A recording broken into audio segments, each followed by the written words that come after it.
Bonjour, bienvenue dans cette deuxième partie de l'émission de fin d'année du Late Show. Vous avez sûrement entendu la première partie qui était consacrée à Marvel, qui est sortie il y a quelques semaines.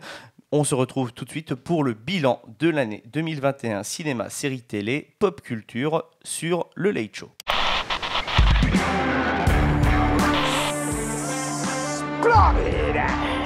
C'est le rendez-vous des glandules là ou quoi? 2,21 gigawatts. Vous aimez le cinéma? Une seule émission comptera pour vous. Le Late Show. Et c'est maintenant.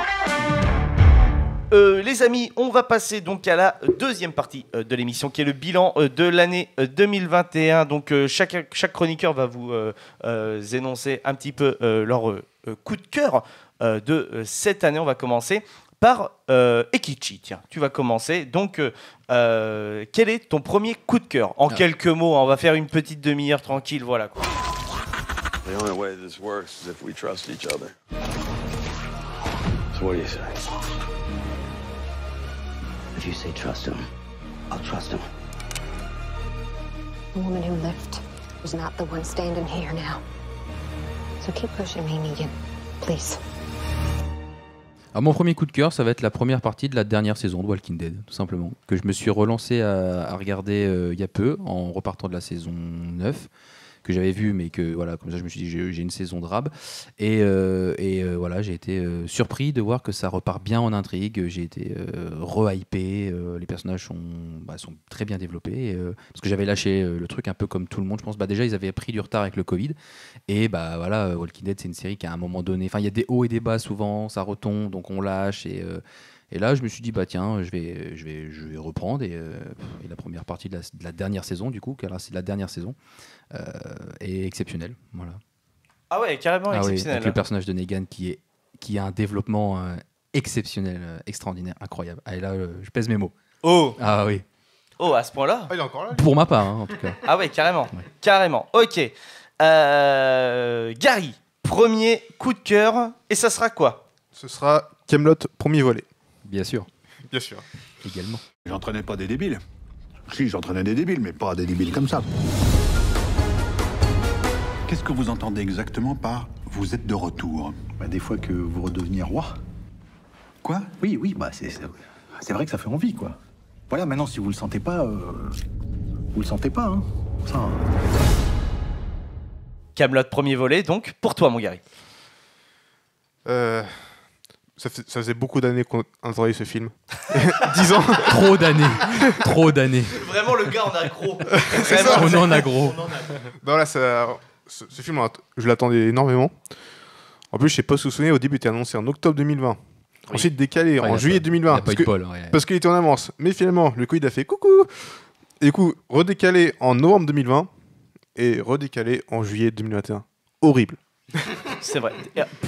Plus les 10 ans d'attente suite à la fin de la série. Ouais. Ce qui est littéralement un supplice pour des fans. C'est ça. Et en plus de ça, c'est vrai que Alexandre Astier n'a quand même pas de chance, puisque le jour même de la sortie de Kaamelott premier volet, Monsieur Emmanuel Macron, président de la République française, annonce les passes sanitaires. Ouais, c'est ça. Un truc de ouf. Donc, mais malgré ça, le film a quand même très bien marché. Ouais, il a extrêmement bien marché. Il a bien marché pour un film français. Il a tapé le 2 millions, je crois. Il était premier jusqu'à que Dune sorte, je crois, ou James Bond, mais... Dune. Ouais, au mois de septembre. C'est tard. Ouais, c'est ça.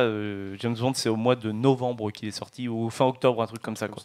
Donc voilà. Donc alors. Il fait débat pourtant, mais masterclass. Quand t'es un vrai fan de Kaamelott, tu peux que dire masterclass. Toi, t'es un vrai fan de Kaamelott, Savi. Qu'est-ce que t'en as pensé vite fait? Eh ben, écoute, je suis passé par plusieurs émotions, un peu comme mon copain Gary. Le fait de l'avoir repoussé. Déjà, une horreur, parce que tu te dis, tu l'attends, t'es pour bien. Il est là, quoi. Tu dis, putain, on l'attendait, c'est ça. Il est là. Tu dis, 10 ans, bon voilà, j'ai laissé couler, j'ai grandi avec, je connais les épisodes par cœur. Vas-y, le film, envoie. Repoussé. Bon, tant pis, j'irai le voir plus tard. Il revient, annulé, repoussé, revient. En fait, c'est cette sensation, tu regardais n'importe quel poste, c'était cette sensation-là.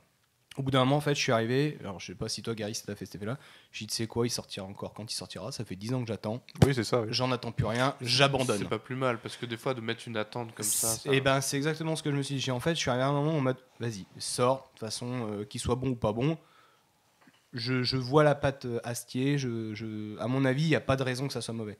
Je le vois, je me dis, en fait, il lance très bien son premier volet, qui est fait 10 ans après la fin de la série. Et les 10 ans étaient nécessaires pour voir vieillir les personnages, pour comprendre un peu comment l'univers a évolué aussi, parce que c'est important.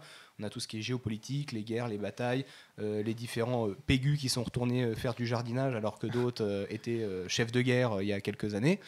Et même les abrutis, finalement, ont fini par avoir une armée conséquente qui ne sait pas... toujours pas se battre. Et c'est Micro-Cire Mais comment? Et c'est Micro-Cire? Non, les Burgondes. Non, les Burgondes. Ok, oui. Saltifique, quoi, la base. Oui. Tu leur apprends à soulever une catapulte, ça marche toujours pas, quoi. Donc, non, mais ils sont. En fait, je suis t'as bien aimé, quoi. Ah ouais, non, vraiment, tu te dis. tu te dis, le gars est capable de te caler autant de références à la série. Même quelqu'un qui, pour moi, n'a pas vu la série. Ah, il peut apprécier le film. Il y va, il se dit, en fait, j'aime bien son trait à lui. Il avait fait quoi avant? Ah, il avait fait une série. Bah vas-y, on va regarder. Bon, après, quelqu'un qui connaît pas. Après, c'est pas dans les mêmes tons, mais oui.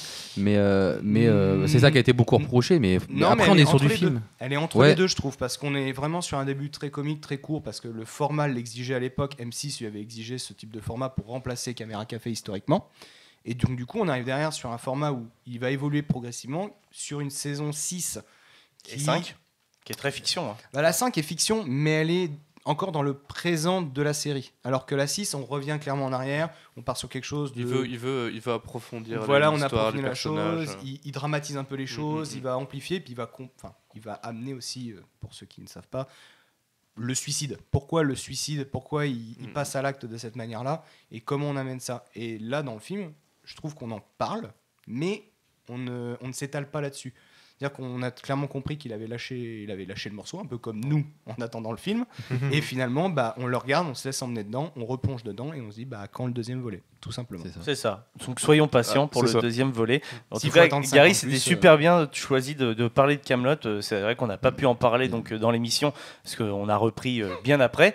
Mais franchement, c'était trop cool. Je sais que Ekichi a adoré aussi Kaamelott. Voilà, je pense qu'ici, autour de la table, on a vraiment bien aimé Kaamelott, donc c'était un super choix. Très beau coffret 4K qui est sorti aussi. Très beau collector. Voilà. Tu vois, ça reste un film humoristique français, mais comme dit Accent Acier, l'humour c'est du sérieux.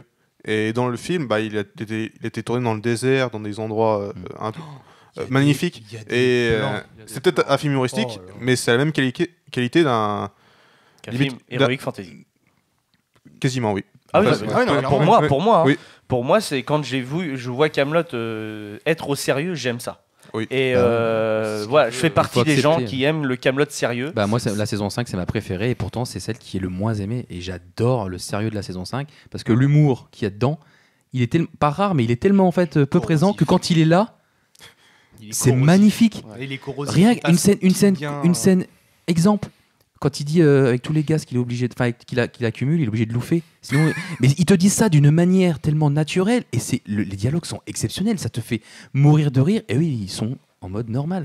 L'humour de la saison 5, il est exceptionnel. Le Duc d'Aquitaine. Aussi. À la Chabat, vraiment en mode non mais attendez, si en fait je m'impose pas ma femme. Non mais vous allez, je sais plus comment il sort ça, mais allez remballer vos torchons et foutez-nous la paix. Ça va, c'était pas trop sec, vous approuvez le truc ou non, mais je vais pas vous apprendre à lyncher votre femme quoi. Enfin, mais quand il lui apprend les punchlines et tout, mais c'est exceptionnel. Et c'est pour ça que il faut à ceux qui n'ont pas apprécié le film, il faut déjà la transition film, voilà, elle est faite, donc on n'est plus dans de la série comique, on est dans un film, donc c'est sûr que ce sera plus pareil. Et voilà. Et on n'est plus dans les BD non plus que Gary m'avait conseillé de lire, et c'est vrai qu'on n'est plus dans cet onglet-là, et on passe un cap. Franchement, le cap est important. Très très bon, très très bon. Un super choix en tout cas pour Kaamelott premier volet, et ruez-vous sur l'édition collector qui est disponible à Fnac, je pense, voilà, qui est magnifique. Sold out à Fnac. Sold out Fnac. J'ai vérifié ce matin parce que je savais qu'on allait en causer. Tant pis. Esteban, toi ton premier coup de cœur, qu'est-ce que c'est? Le dernier duel. Le châtiment pour un faux témoignage. Et le bûcher, vous serez brûlée vive. Je refuse de me taire.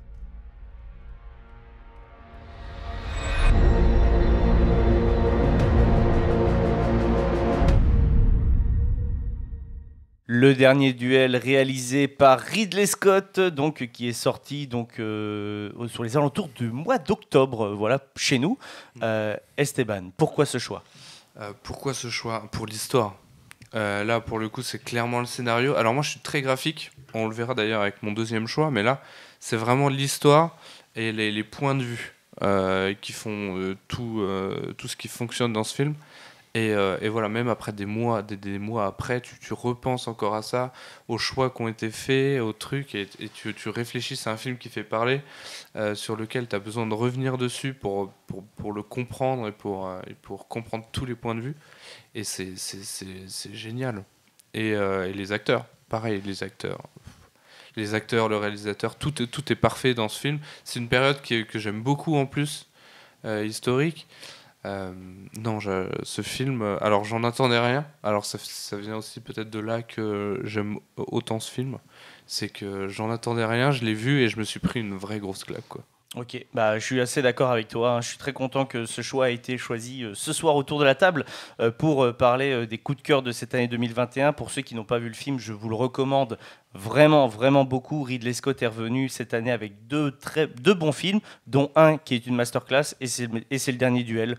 Clairement, s'il y en a un à voir cette année, c'est celui-là, pour l'histoire, pour la façon de le raconter, pour énormément de choses dont il traite, et surtout des émotions très fortes aussi. Ouais, et surtout son discours qui est très, déjà, entre guillemets, en lien avec l'actualité. Pourtant, il nous montre une époque qui est passée, et pourtant qui est vraie. C'est un film qui est inspiré d'une histoire vraie, donc ça, vraiment, je vous le recommande fortement. Donc, le dernier duel de Ridley Scott. Savinien, ton premier coup de cœur, tu as décidé qu'on parle de quoi ?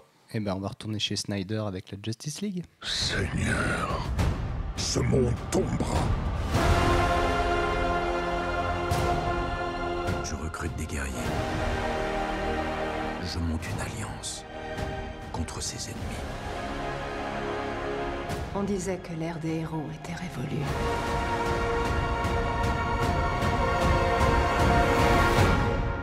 Elle renaîtra. Zack Snyder qui revient avec son édition ultime de son film maudit Justice League. Nous l'avons eu. Savinien, dis-nous un petit peu pourquoi ce choix sur Justice League Snyder Cut. Eh ben, déjà d'une, parce qu'on l'attendait. Parce que la version qu'on avait pu avoir, comme je te l'avais dit déjà précédemment dans l'émission, on en avait parlé, pour moi il y avait des choses qui étaient de Snyder, il y a des choses qui n'étaient clairement pas de Snyder dans ce film-là. Ça m'avait un peu deg. Après, le contexte faisait que le film ne pouvait pas être fini par Snyder, donc j'avais un peu rongé mon frein. J'avais vraiment attendu peut-être une éclaircie de chez Warner en mode on a merdé, on va peut-être rattraper le coup, on va peut-être faire quelque chose, les gars. Non, il a fallu je sais pas combien de tweets, de retweets, Il faut savoir qu'à l'heure actuelle où l'on parle, donc le 18 décembre, c'est encore le film le plus mentionné sur les réseaux sociaux historiquement ever. C'est juste une dinguerie. Je veux dire, on avait des planches qui étaient dessinées avec des tons épiques parce que Snyder, par 300, par d'autres films, nous avait prouvé qu'il était capable de faire des super-héros, des dieux visuellement et de vraiment nous rendre une dimension divine de tout plein de plans. Et en fait, j'attendais Justice League juste pour ça, en disant je veux voir ce qu'il était vraiment capable de nous apporter. Alors je pense honnêtement que le film n'est pas celui qu'il aurait dû ou celui qu'il aurait pensé faire à l'origine. Je pense qu'il a dû changer, voilà. Ouais. Fait de la hype, le Exactement. fait de... Alors, c'est con à dire, mais le fait qu'il ait été retiré du projet et que vraiment on lui a redonné le projet, j'ai l'impression qu'il a eu plus de liberté du coup. Ouais, je pense qu'il y a eu... Ça a mûri. Clairement, il y a eu des idées qui ont mûri, il y a eu des autorisations de choses que je pense qu'il n'aurait pas eu à l'origine. Il y a eu l'événement qui s'est passé vis-à-vis de sa fille, je pense, qui a dû aussi influencer énormément dans les plans, dans les discussions, dans les dialogues qui ont été intégrés. J'ai senti des petites pointes, vas-y dis. Et puis surtout, gros clin d'œil à sa fille, hein, puisque le film lui est dédié, quoi. Voilà, le film déjà lui est dédié, et en plus de ça, donc Justice League, la Snyder Cut, s'était dévoilé, souvenez-vous, en fait, lors du DC Fandom donc de 2020, lors d'un trailer qui nous présentait en fait quelques images en noir et blanc de nos super-héros sur une musique donc de Jeff Buckley qui est Alléluia, si je me trompe pas, et en fait c'était la musique préférée de sa fille. Donc c'est clairement en fait un hommage à sa fille qui a malheureusement perdu la vie durant le tournage donc de la première version de ce film, et c'est pour ça que ça a été repris par Joss Whedon derrière. Voilà. Mais je comprends, toi, je sais que tu es très attaché donc au moment iconique en fait de Zack Snyder. Tu as été servi pendant 4 heures. C'est ça en fait, c'est que pour plein de personnes, Man of Steel c'était long, c'était chiant, après trop de combats, etc. Batman vs Superman, l'instant Martha, tout le monde nous le rabâche, nous le dit. Moi, c'est un de mes films de super-héros préférés, hein, Batman contre Superman. Moi aussi, j'ai apprécié, voilà. Et pourtant, c'est dingue de voir les avis. C'est ça, moi, j'ai pas compris. Alors derrière, j'aurais été pour un fameux Snyderverse, pour voir un peu ce qu'il était capable d'instaurer, de développer aux différents personnages. Surtout quand on voit ce qu'il est capable de faire en 4 heures, en différents chapitres, parce que personnellement, je le vois comme différents chapitres. Ça aurait pu être une série, clairement, le film. Il y a eu des discussions pour la diffuser en série, hein, même d'ailleurs. Voilà. Et le chapitrage est juste pour moi. On intègre le bon personnage au bon moment. On a un cyborg qui a été maltraité dans la version Joss Whedon. Cyborg et Flash. Qui existe là. Toi qui avais un Flash un personnage dont Dim est amoureux, hein, clairement. Ouais, j'aime beaucoup. Ouais. Moi, ça se discutait un j'aime peu beaucoup ses chaussures. avec le Ezra Miller un peu fanboy qui m'avait gêné. Moi, je l'avais dit lors de l'émission et je l'avais redit lors du reboot. Voilà, c'est le fanboy moi qui me gêne. C'est ce côté-là. Là, je trouve que ça a été légèrement gommé, même si il reste quand même une fascination envers justement ces dieux. Donc, tu t'aperçois qu'un dieu en devenir est fan des dieux déjà existants de par leur mythologie, tel un Superman. Je veux dire, quand on lui parle, mec, c'est toi qui vas ressusciter Superman. Il dit bah non, je peux pas. Ah si, tu vas le faire. Je t'assure, ça va bien se passer, tu vas le faire. T'inquiète pas, ça va bien se passer. Ça va bien se passer. Et là, tu dis mais c'est juste génial. Et je vais revenir, pour pas être trop long là-dessus, parce que je pourrais faire 4 heures de commentaires dessus. On est tous pareils. Je pense que c'est un film exceptionnel. Le format 4 tiers. C'est que moi, ça va pas te déranger du tout. Et ben voilà, j'ai envie de dire aux gens à qui ça a dérangé, arrêtez de mater en permanence des trucs forcément 16/9. Sur le téléphone également. Sur le téléphone, surtout, c'est un vrai problème. C'est arrêté. En plus, maintenant, je crois que c'est du 18 tiers, un truc comme ça sur les portables. C'est des formats à la con. On revient sur un 4 tiers simple. Je veux dire, quel autre format, au moment, c'est plus un spoil, de la résurrection de Superman, qui plane au-dessus de la ville avec des gratte-ciel gigantesques, à quel moment un 16/9 te donne le frisson de te dire, au moment où tu lèves les yeux, que tu suis la caméra, tu vois un Superman en haut en position divine, c'est le cas de le dire, il est au-dessus de la ville, il domine le tout, et à quel moment un 16/9 va te donner ce frisson du « oh putain, il est revenu ». Oui, non, c'est clair. C'est génial. Et il y a tout plein de scènes, la bataille, l'apparition de Darkseid. Darkseid, putain, pourquoi il n'a pas été mis au début ?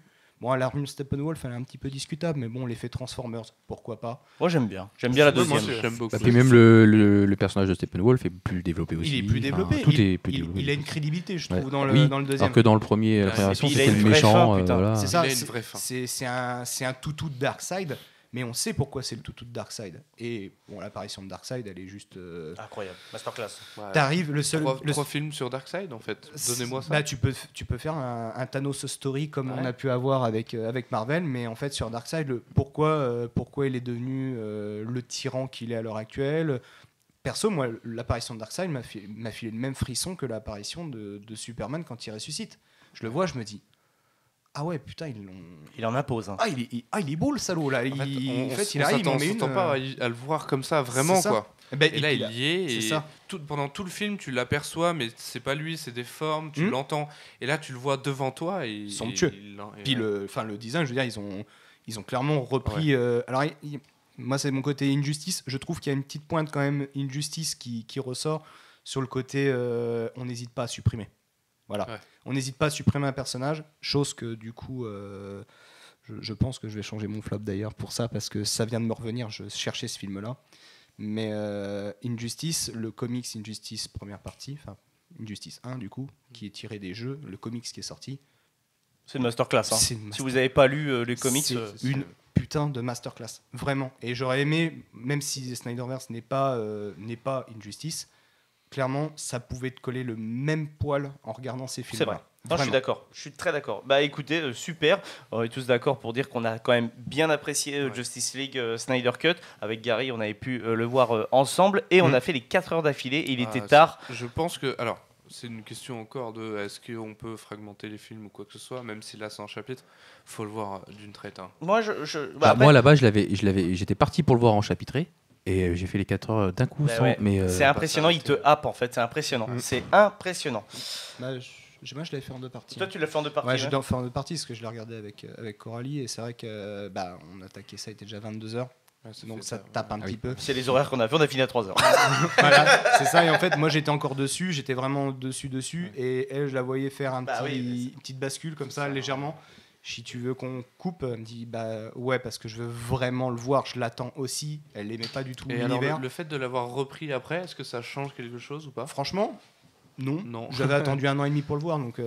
Voilà. Et non, par contre, tu rumines, tu te dis putain, comment il va amener ça, machin. Donc en fait, tu le vois pas sur 4 heures, tu le vois sur une journée, quoi. C'est ça, ouais. C'est ça. Et tu le digères plutôt bien. Enfin, je trouve que j'ai beaucoup plus analysé le reste, beaucoup plus pris du recul sur on va dire sur l'introduction de certains personnages, tu vois, du genre Cyborg que t'as pas le temps de voir. Voilà, quand tu regardes, tu sors de 4 heures de séance, te rappeler de la première heure, c'est compliqué.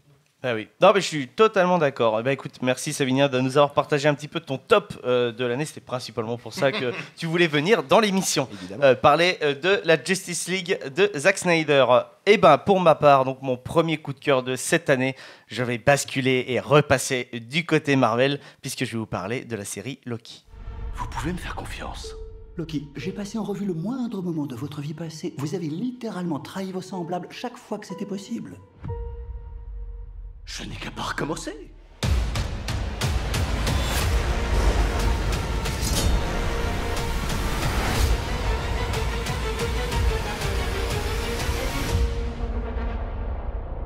Je vais être concis, clair, net, précis. C'est la meilleure série à l'heure actuelle pour le moment que j'ai vue de 2021.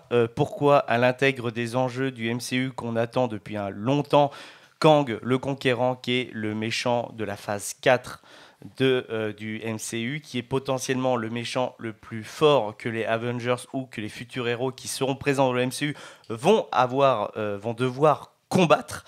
C'est introduit d'une manière parfaite. Loki se transforme en Doctor Who du MCU, c'est absolument magistral sur chaque épisode, le fait qu'on revienne sur différentes timelines, etc. Bref, c'est superbe. On a des explications en fait sur la création des Nexus, la création sur la TVA. Qu'est-ce que c'est la TVA? Là, on entre dans une ère vraiment multivers. C'est ça. C'est important de le voir pour tout comprendre. Je suis d'accord. Et pour moi, c'est nécessaire, voire même obligatoire pour ce qui va suivre, pour même le prochain film donc, du Marvel Cinematic Universe qui est Doctor Strange, Madness of the Multiverse. Voilà. Kang le Conquérant, on est bien d'accord que c'est celui dans l'univers Marvel qui vient tuer les héros avant qu'ils ne deviennent héros parce qu'il le gêne justement pour prendre la possession de l'univers. C'est le gars en fait arrive à voyager dans le temps et il faut savoir quand même que c'est super bien retranscrit dans la série parce que bon, je pars du principe que vous avez vu la série. Sinon là, je vais spoiler tout le dernier épisode. Voilà, donc n'hésitez pas, on se retrouve pour le prochain coup de cœur de Ikichi. Mais sinon en soi, donc par rapport à la série Loki, Kang le Conquérant en fait est présenté sous forme d'un sorte de mentor en fait à la fin. Il a tout vécu, absolument tout. Il a tout analysé, toutes les timelines, etc. Il sait ce qui va devenir dans toutes les timelines et il sait que son dernier moment où il ne sait pas la suite, c'est ce qu'il va vivre en fait avec Loki et la fille. Donc je me souviens plus de son nom, je sais plus comment s'appelle la fille. Sa femme à lui Non, alors c'est Loki. C'est Loki. Non, mais elle a un nom de substitution, je crois que c'est Corinne. C'est Sylvie, non? Ou Sylvie, pardon. Corinne. Bonjour, c'est Corinne Touzé. Mais du coup, pourtant j'ai regardé la série, mais je sais plus s'il y a une justification parce qu'à la base c'est un humain, mais un humain. En fait, comment il est devenu immortel? Alors il n'est pas devenu immortel. Il faut savoir quand même que Kang le Conquérant de base, c'est le petit fillot de Reed Richards. C'est le petit-fils des 4 Fantastiques. Et donc, en gros, c'est un scientifique de base qui, lui, en fait, a combattu toute sa vie les recherches, etc. Et au bout d'un moment, il est tombé sur le sérum d'immortalité. Comment devenir immortel ? Il est devenu immortel et il est devenu, en fait, et il a réussi à trouver aussi la forme du voyage dans le temps. Mais ça, dans la série Loki, il dit juste qu'en fait, il a rencontré des variants de lui. Et il rencontre les variants de lui. Et justement, les variants de lui montrent en fait les différentes évolutions qu'il va suivre. Et c'est pour ça qu'à la fin de la série Loki, donc une fois que Sylvie l'est tuée, que la TVA soit contrôlée par Kang. Parce que finalement, on a changé de timeline et ça a changé toute la timeline de base en fait que Loki avait essayé de ça. Et ça a même impacté, entre guillemets, le no man's land du temps. Tu vois, donc pour moi, c'est vraiment une masterclass à regarder. Pour tous les fans de Doctor Who, je pense que c'est une obligation à regarder Loki. Non, vraiment, ça, non, mais je sais. Même si tu n'as pas vu Loki, fais-moi confiance là-dessus. Vraiment. L'amour de Doctor Who va te convaincre. J'ai vu la série donc avec un ami, tous les épisodes, je l'ai vu avec lui, qui est très, très, très, très fan de Doctor Who. Et sincèrement, pour lui et pour moi, on est d'accord, c'est une masterclass. Et d'ailleurs, mon deuxième coup de cœur aussi est en lien avec lui, parce que c'est lui qui m'a fait découvrir la série derrière. Mais vraiment, je vous le dis, mon coup de cœur ultime, c'est Loki pour cette année. Donc, série disponible sur Disney+. Voilà, on va continuer tout de suite avec le deuxième coup de cœur de Ekichi. Si tu le veux bien. Bah oui, bien sûr, c'est la série toute fraîchement sortie, Hellbound, donnée sur Netflix, c'est une série donc coréenne. Enfin, je sais jamais vraiment si c'est du coup comme à la star de Squid Game, si on dit série coréenne parce que c'est fait en Corée, mais c'est produit par Netflix qui est américain, donc je sais jamais vraiment s'il faut dire série coréenne. Mais c'est pas la section coréenne de Netflix peut-être. Bref, bref, du coup, voilà, la série Hellbound toute fraîchement sortie, qui est vraiment pas mal et qui, je trouve, mériterait. En fait, c'est juste parce je pense qu'elle mériterait quand même plus de lumière. Comme Squid Game a été un déferlement, une très très bonne série, hein. Mais Hellbound mérite beaucoup plus de visibilité parce que voilà, elle me fait beaucoup penser à Death Note en fait dans sa construction. Oui, c'est vrai, t'as raison. Même dans le manga.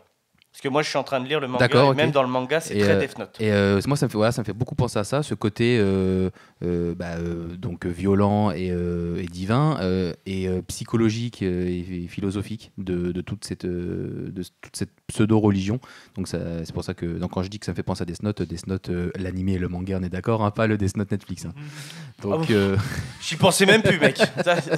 Tu m'as rappelé quelque chose, là, ça m'a fait mal. On va pas se fâcher. Donc voilà, un petit coup de cœur qui mériterait peut-être un peu plus de visibilité. Et donc une série qui est en 6 épisodes et qui est bizarrement en 2 parties. Donc pour moi, qui est en 2 parties. Parce que voilà.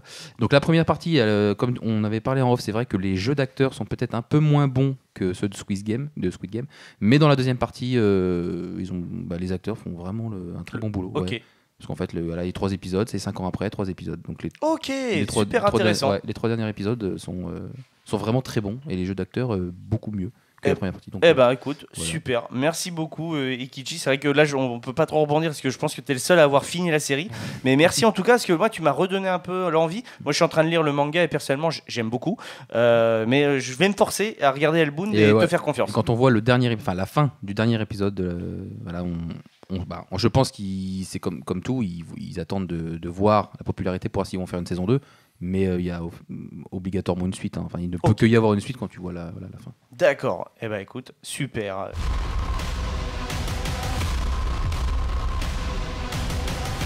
Que cette peur finira par libérer les gens du péché. Je vous souhaite à tous la bienvenue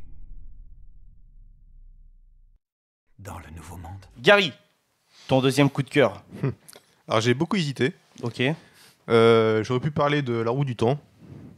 J'aurais pu parler d'un roman que j'ai lu en 2021, mais qui est sorti avant. Du coup, je le garde pour plus tard. Ok, t'as raison. Et sur mon cœur, je vais parler de Dune. On devra s'unir si on veut survivre.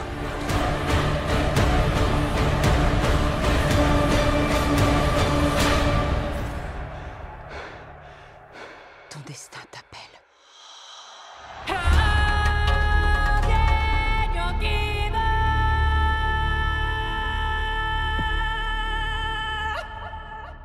Cette masterclass de Hans Zimmer, cette musique. J'adore. Elle me colle des frissons à chaque fois que je l'entends. Je vous jure, C'est la dame, ça. Ah, vraiment, j'adore. La dame qui chante. Attends, Gary. Alors pour commencer, Dune, c'est une adaptation d'un roman de Frank Herbert et qui est sorti en 1965. Donc ça date. C'est un vieux roman. Et d'ailleurs, il y a déjà eu une première adaptation de ce film. De David Lynch. Voilà, qui est plus vieille forcément, que je n'ai pas vu. Alors moi je l'ai vu. Oui. Ouais. Controversé. Comment dire Non, c'est compliqué. Dune, alors ouais, c'est un bouquin, mais aujourd'hui, il y en a, je crois qu'il y en a plus de 5. Et là, David Lynch a essayé de tout mettre dans un film. Ah ouais. Ah, clairement, c'est pas possible. Non, il y a beaucoup trop de phases. Et là, justement, sans en dire trop sur le film, mais on prend le temps là. Là, il nous explique et on est en voie d'avoir vraiment une bonne série de films qui explique et qui prend le temps, avec de très très beaux tableaux. Qu'est-ce que t'as aimé toi dans Dune? Pourquoi coup de cœur? Car c'est un film de science-fiction, mais qui mélange aussi la fantasy. Tu vois, il y a un empereur. Alors ils commandent pas des rois, c'est des ducs. Mais voilà, ça fait vraiment côté empereur, royaume. Les combats se font principalement à l'épée, même s'ils ont une technologie très avancée, tu vois. Mais sur Terre, les face-à-face, c'est à l'épée. C'est des guerriers qui se battent. Ok. Et ça c'est le côté que j'apprécie le plus. Voilà, la réalisation du film qui est incroyable. Les plans les plus magnifiques que j'ai pu voir dans un film de science-fiction, en tout cas. Oui. Je sais pas ton avis. Je suis assez d'accord. Ça vaut le coup de le voir aussi. En fait, il faut savoir quand même qu'on s'est rencontré avec Esteban donc peu de temps avant que la première émission sorte.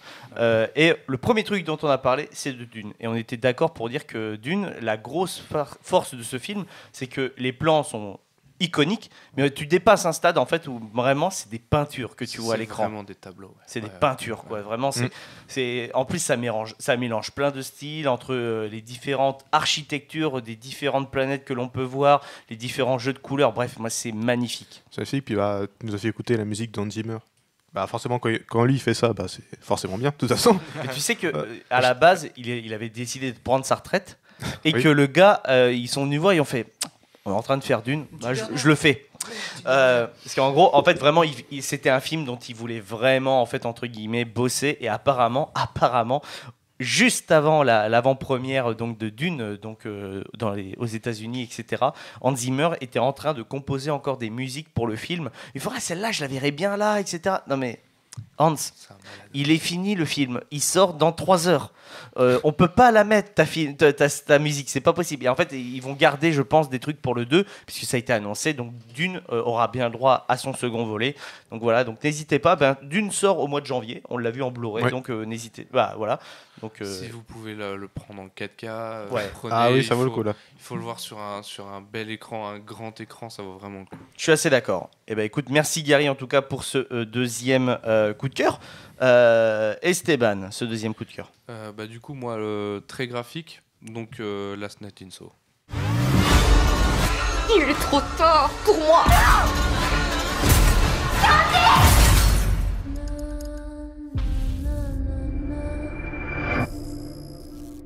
Last Night in Soho, réalisé par Edgar Wright, c'est le deuxième coup de cœur de Esteban. À toi. Oui. Des plans pareils. Alors, pas à la Dune, on est sur un autre registre, mais des trucages, des couleurs, des jeux de lumière. C'est vraiment moi ce que j'aime dans un film. C'est les côtés très techniques où on va jouer sur la lumière, sur le trucage, sur les mouvements de caméra, tout ça c'était incroyable pour ce film. Une tension aussi présente tout le film. Il m'a tenu en haleine jusqu'au bout et ça j'adore et pareil le jeu d'acteur incroyable. J'ai beaucoup aimé ce film et je pense que je le reverrai régulièrement aussi. Ok, je suis assez d'accord, un très bon film de Edgar Wright. C'est vrai que de sa filmographie, comme je l'ai dit, c'est pas mon préféré, mais franchement, j'avoue que ça reste du Edgar Wright, ouais. Ça reste un bon film. Non mais très très bon, c'est un super réalisateur, Edgar Wright. Voilà, on reconnaît bien sa patte et c'est ce qui me plaît aussi. Après, il y a quand même moins le montage à la Edgar Wright qu'on a dans les autres films. Ça, c'est aussi ça qui m'a un peu déçu. J'ai l'impression qu'il se prend plus au sérieux. C'est vrai, totalement. Ça, c'est totalement vrai. Il est sérieux, il veut bosser et il veut faire un film plus sérieux, plus mature.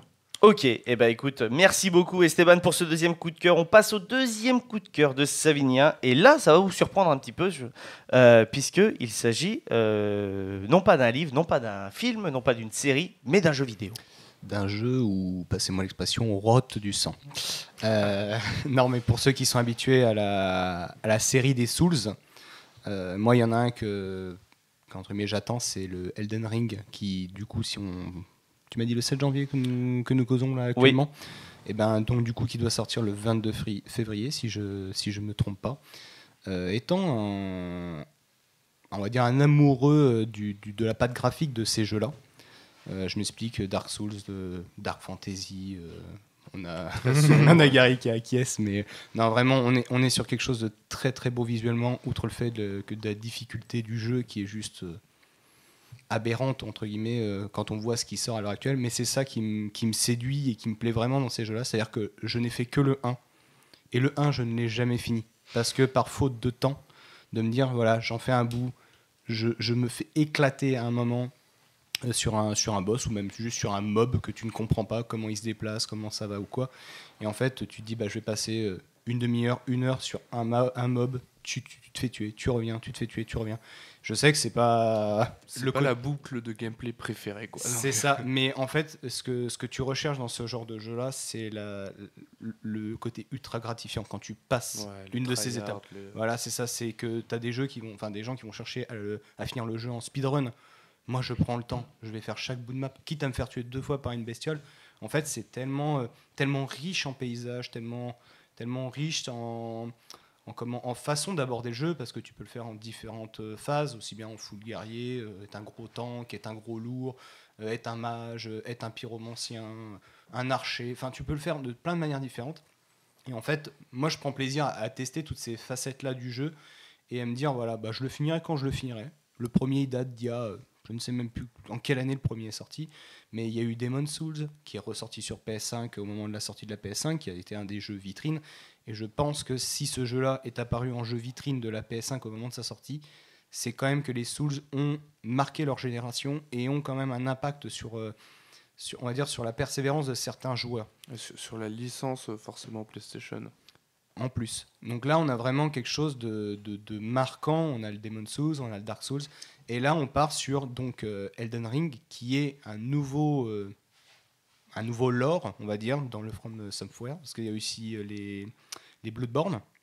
Donc ça, personnellement, j'ai pas trop goûté. J'ai pas été voir non plus le lore, mais rien que le lore Souls est déjà hyper riche. Alors là, du fait qu'il y ait quelqu'un que Gary apprécie tout bonnement, qui lui a écrit le lore pour ces jeux-là, je me dis que le prochain qui va arriver, déjà que le lore des Souls est fou, je me dis que là, ça peut que exploser les compteurs et intégrer en même temps des choses déjà existantes dans un univers qui sera tout bonnement nouveau et ça peut être vraiment beau. Et de ce que j'en ai vu, graphiquement, c'est sûr qu'on n'est pas sur du ray tracing ou du cyberpunk, enfin voilà.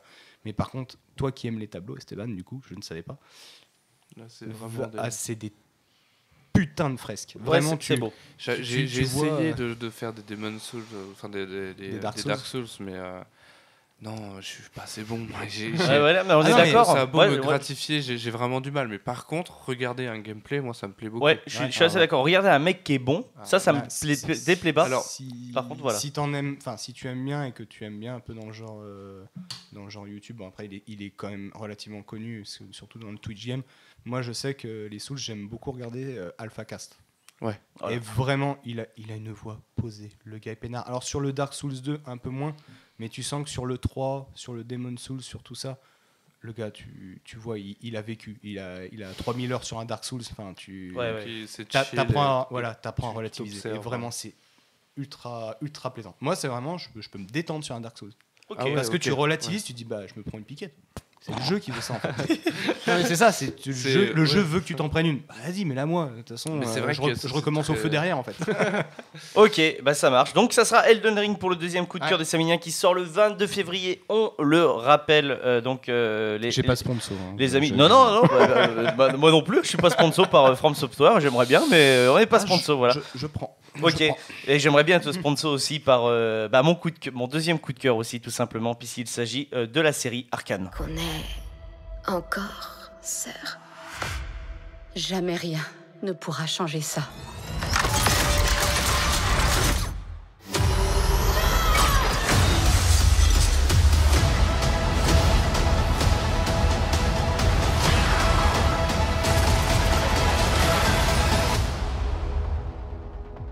Clair, net, concis également, c'est la meilleure série depuis Daredevil sur Netflix. Je vous le dis clairement. En termes d'animation. Ça fait longtemps Daredevil. Ouais, mais vraiment, je vous le dis, vraiment, ça explose tout. En termes d'animation, en termes de BO, en termes d'histoire, en termes de lore. Parce que je n'aime pas d'habitude le lore de League of Legends. Je fais partie de ces gens qui ne jouent pas à LoL et qui ne veulent pas jouer à LoL. Parce que je trouve que déjà que la communauté est peut-être un petit peu toxique. Et pourtant, je me fracture la rétine. Ici, donc le cancer. Mais non. Ah, aussi Je fus un joueur qui joue à LoL qui finit Nous sommes le cancer. D'accord. Mais après We Are Venom, nous sommes le cancer. Non, vraiment. En fait, voilà, c'est des avis purement personnels et purement en fait vus de l'internet, etc. La communauté LoL ne rejette pas forcément une très bonne image. Non. Et malheureusement ne représente pas la majorité des joueurs. Non, ça c'est sûr. C'est comme partout sur Internet. Voilà. Les minorités, quoi. Donc voilà. Donc je le disais pour tous ceux qui ont bossé en fait sur la série, que ce soit Riot Games, Netflix, etc. Je trouve que c'est franchement absolument magnifique. Ils ont fait un travail d'animation qui est limite chirurgical. On est à la fois sur un mélange entre du cel shading et de l'animation un peu plus classique avec des effets 3D. Bref, franchement, c'est magnifique. Alors, Riot Games. Alors, ils sont très critiqués par la communauté League of Legends. Par contre, on peut pas leur reprocher leur justesse sur chaque projet. Ils sont très pros et ils font ça avec beaucoup de précision. Moi, je travaille dans le son, donc forcément ça me touche plus. Mais les voix des personnages de League of Legends sont magiques, vraiment. Ils prennent un malin plaisir à faire du lore et tout, mais pas simplement à l'écrire. Ils le mettent en place.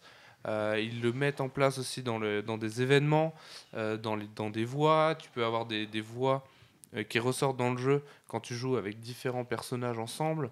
Il y a vraiment un travail qui est très bien fait et ça ne m'étonne pas que Arcane ressemble à ce que ça ressemble. Ah ouais, vraiment, c'est trop bien. C'est vraiment trop bien. Et Arcane a clairement le coup de patte, puisque c'est le même studio qui avait bossé dessus, sur le clip de Get Jinxed, qui était sorti à l'époque de la sortie du personnage de Jinx. Ouais, clairement. Et tu le reconnais. Et il y a une grosse référence à ce clip en fait justement dans la série. Voilà, la musique est incroyable. Imagine Dragons qui compose le générique, qui est absolument magnifique. Ils travaillent régulièrement. Ils travaillent très régulièrement ensemble, parce qu'ils ont fait la musique des Worlds il y a de ça maintenant. 7-8 ans. Je sais plus la date exacte. Je ne sais pas. Plus, mais ils avaient fait. Ils avaient fait la musique Warrior, donc qui était la musique officielle des Worlds en fait, donc de League of Legends. Là, ils font Enemy, donc qui est le générique de Arcane, et franchement, je vous le dis, c'est absolument une petite bombe, les amis, en termes de musique. Et surtout, on a des artistes qui sont très très bons dans la BO. Woodkid revient pour faire une musique qui est absolument magnifique. Et donc, bref, je vous conseille Arcane. C'est sur Netflix, c'est disponible. La première saison est dispo, et surtout, la saison 2 est annoncée. Par contre, quand on ne sait pas. Ça va mettre du temps, je pense. On va aller très vite sur les flops de l'année parce que j'ai pas envie de rester sur une note négative sur cette émission qui retrace un petit peu nos coups de cœur de l'année 2021. On va aller très vite, je change de sens. Savinien, ton flop de l'année. L'adaptation en animé de Injustice, qui est sorti par Warner du coup de cette année. Comme tu le savais, Dim, on avait commencé une petite collection, la mort de Superman, les Superman. En steelbook. En steelbook, exactement. Et moi, j'ai continué, entre guillemets. D'ailleurs, il y avait un Batman et les Tortues Ninja, pour ceux que ça intéresse, qui est assez sympa. Il est cool. Ça se regarder. Il est cool. Et ben là, tout simplement, alors c'est peut-être parce que justement j'ai lu Injustice, mais en fait, la version de Injustice en animé m'a énervé. Tout simplement.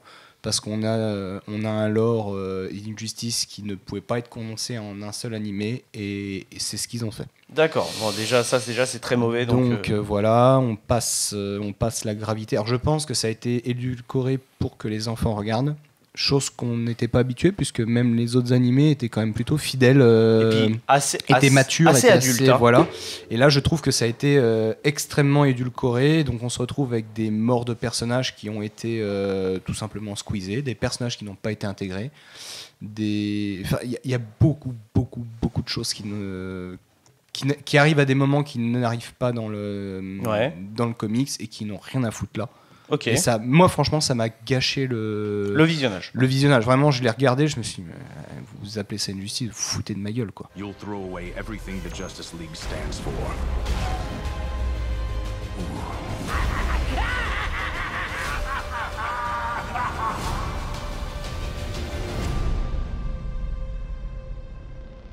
Ok, non, mais je peux comprendre. Juste, je veux rebondir pendant qu'on parle de comics, et que je sais pas si on aura le temps d'en reparler dans une prochaine émission. The White Knight. Ah oui. De Batman. Ouais. Je pense qu'à l'heure actuelle, après avoir lu The Killing Joke ou ce genre de comics, c'est un de mes préférés. Vraiment, The White Knight, faut vraiment le voir. Ok. Faut le lire. Ouais. Voilà. Justement, c'était à toi, Esteban, pour ton flop de l'année. Toi, tu veux repartir un petit peu sur une adaptation de jeu vidéo. Ouais. Monster Hunter. Et on fait quoi maintenant? On joue les gardiens de la galaxie? Quelque chose à 6h. Diablos.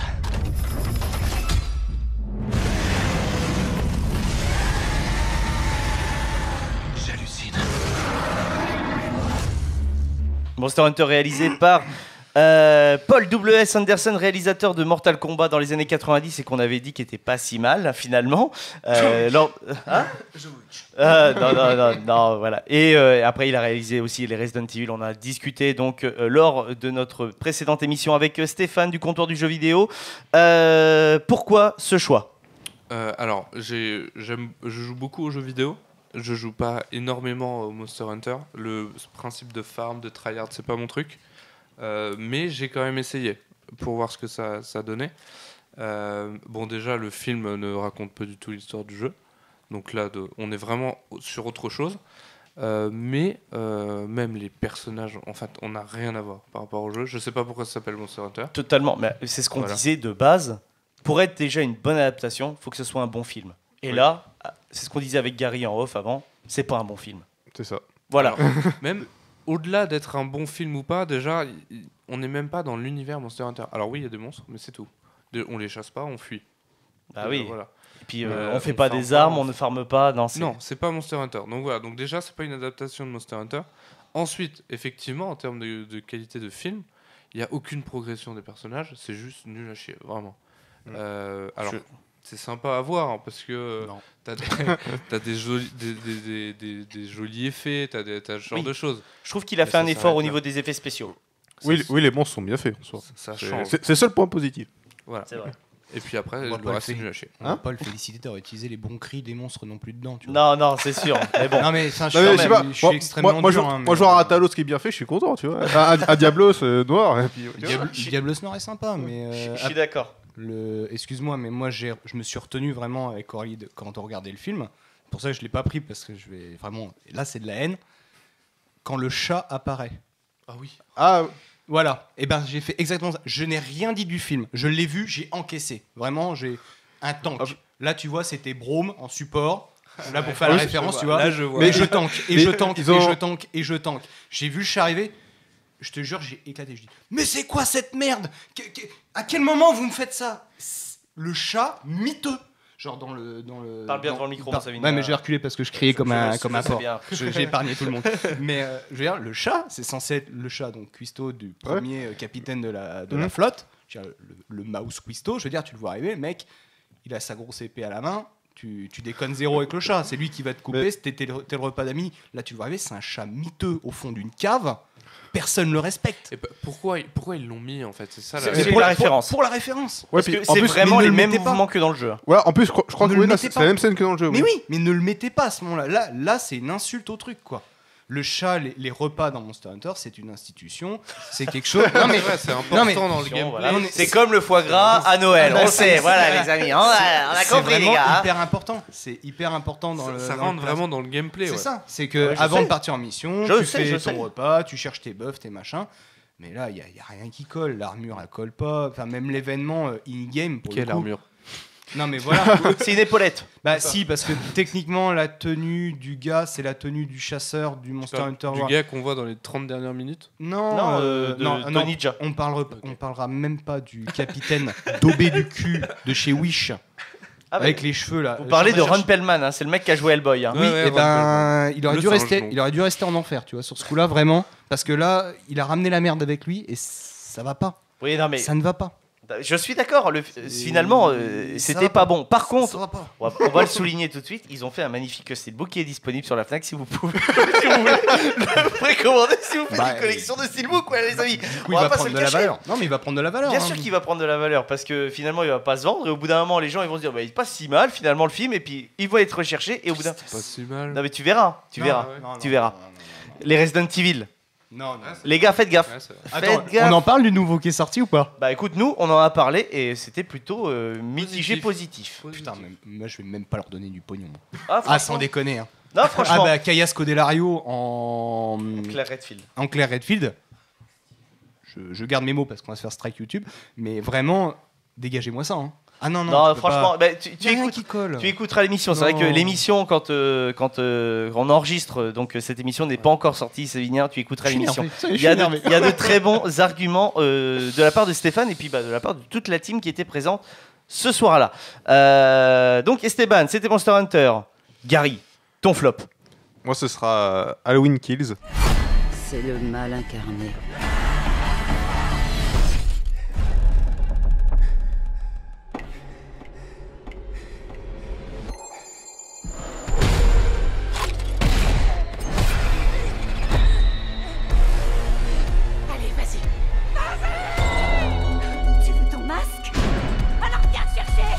Ton heure est venue, Michael. Halloween Kills, donc bien entendu, on en a parlé dans la première émission. C'est ça. Voilà. Bah, donc... c'est pas du tout un avis neutre que j'ai. Parce que de base, j'aime pas les films d'horreur, à part les Conjuring. Oui. Mais là, de ce que j'ai vu, bon, j'ai pas vu les anciens, ça joue peut-être aussi. Hein.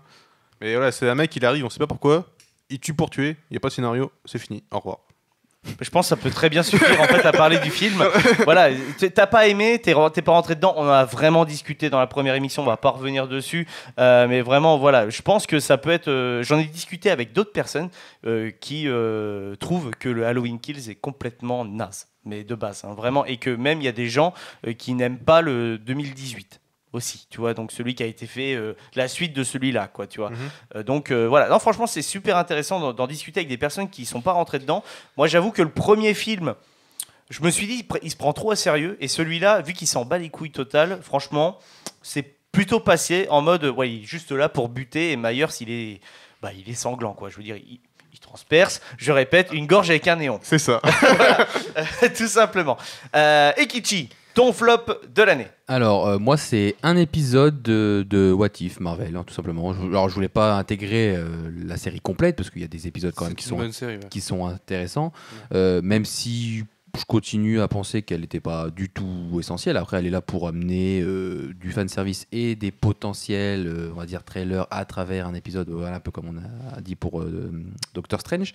Mais moi, je retiens surtout l'épisode de Thor qui m'a mis extrêmement mal à l'aise. Que j'ai trouvé naze, nul. C'est le Thor Party si tu cherches Esteban, c'est celui qui se passe à Las Vegas. Avec maman elle va arriver. J'ai trouvé tous les autres. J'ai regardé vraiment cette série en mode Osef, j'en attendais rien et donc il y a certains épisodes qui étaient bons, mais alors l'épisode de Thor, ils ont complètement foiré. Même si voilà, dans le premier Thor, il est un peu impétueux, il est téméraire, il est un peu bête, etc. dans le premier film. Après, moi j'aime beaucoup le Thor dans Infinity War. Endgame, ouais, c'est le meilleur. Endgame moment, et aussi, mais dans Infinity War, quand il revient, il est tellement badass. Et là, mais dans cet épisode, j'ai regardé l'épisode entier, mais j'avais extrêmement mal, j'ai trouvé malaisant, quoi. Et non, très très raté. J'ai regardé cet épisode en faisant la vaisselle. Je n'en avais plus rien à faire. Ah ouais, non mais c'est ça. Hein. En plus, c'est horrible parce que la fin de cet épisode-là est tellement épique, puisque c'est l'introduction en fait du Ultron. C'est ça, qui est ultra important pour les deux autres. C'est ça. Et c'est trop dommage. Même dans l'épisode où ils sont les gardiens du multivers, ils ont conservé sa débilitude en fait. C'est vrai qu'il est débile. Oh là, c'est vrai qu'il est débile profond dans la série What If, c'est un truc de fou. Alors que les autres personnages, même si c'est des univers parallèles, des histoires différentes, ils gardent leur personnalité en fait qu'ils ont, qu'on connaît. Mais voilà. Ouais, c'est vrai, t'as raison. Il est très déçu de Thor, qui est pourtant pas un des Avengers un de mes préférés, mais qui est quand même qui a une bonne évolution, notamment après dans Infinity War. Et là, non, très raté pour moi. Ok, écoutez, voilà. Et moi, pour ma part, mon flop de cette année, c'est un film qui est sorti, et c'est Space Jam 2, New Legacy. Tu dois gagner ce match. On va régler ça. C'est pour toi, LeBron. Et récupérer notre fils.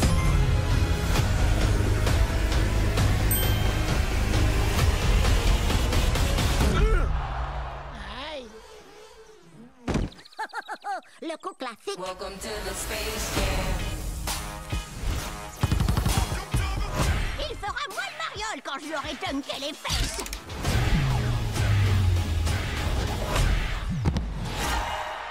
Wow. Welcome to the Space Jam. J'aurais pu mettre c'est une vanne. J'aurais pu vraiment mettre une pièce dessus. Je te jure que moi j'adore le premier. Ouais, moi aussi. Et j'ai été extrêmement déçu de celui-là déjà d'une. Il a été lynché de toute façon. Bah déjà il a été lynché, mais le fait qu'il soit lynché sur internet ça peut arriver, tu vois. Voilà, mais là vraiment je vous le dis, déjà c'est un film où je me refuse de l'acheter en steelbook. Vraiment, pourtant. Vraiment, je vous le dis. Parce qu'en fait, en gros. Pourtant, Dieu sait que t'en as acheté. Ouais, Dieu sait que t'en as acheté des merdes. Hein. Bah, j'ai Monster Hunter, les gars. non, vraiment, je vous le dis. En fait, le gros problème, c'est que tu parlais de malaisant. Et je trouve que justement, Space Jam, il est très malaisant. Très malaisant aussi.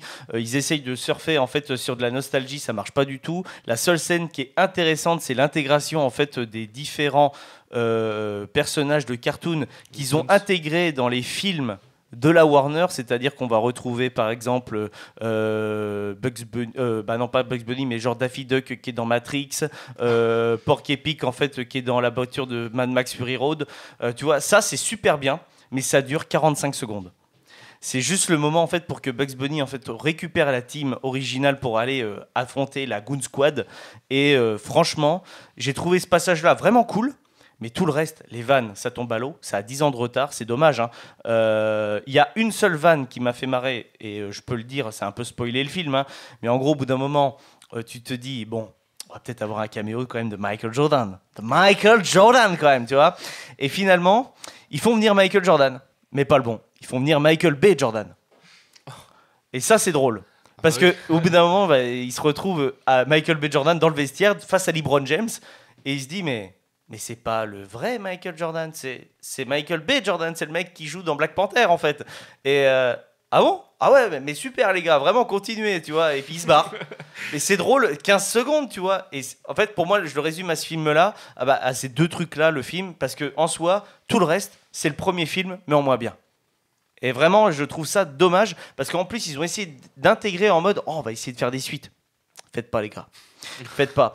Laissez les Looney Tunes où ils sont. Si vous voulez faire des choses avec les Looney Tunes, donnez-les à des gens, je pense, qui sont compétents et qui veulent, entre guillemets, garder l'essence même. Mais quand tu vois que le film a été censuré à cause, soi-disant, de personnages qui datent des années, hein, quand même. Les Looney Tunes, ça date quand même des années 1900 et des bananes. Hein. C'était Pépé le Putois qui avait été Pépé Putois a été censuré pour cause de entre guillemets machiste, etc. Parce que voilà, mais c'est le personnage qui veut ça, je veux dire.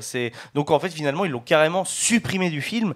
Donc là c'est vraiment de la grosse censure à l'état brut. La Warner qui aime bien censurer. Hein, non, ouais, c'est vrai. Ouais, puis même, là je vais peut-être taper un peu gros, mais Warner, sans déconner, qu'est-ce qu'ils ont pas loupé ces dernières années? Parce que ça commence à faire quand même beaucoup, parce que ils ont un projet d'ici. Ils l'ont quand même. Harry Potter. Oui, Harry Potter, ça va. Ça a plus de 20 ans. Exactement. Ouais, voilà. Mais Harry Potter, ça va. Ils le tiennent à peu près quand même. Ils le tiennent parce qu'ils décident de pas merder sur Harry Potter. Ils ont fait les Animaux Fantastiques. Les Animaux Fantastiques, si ça se casse la gueule, le mythe Harry Potter est maintenu. Tu vois ce que je veux dire? Pour moi, là, les Animaux Fantastiques, c'est déjà effondré en fait. Il y a plus de magie sur les Animaux Fantastiques.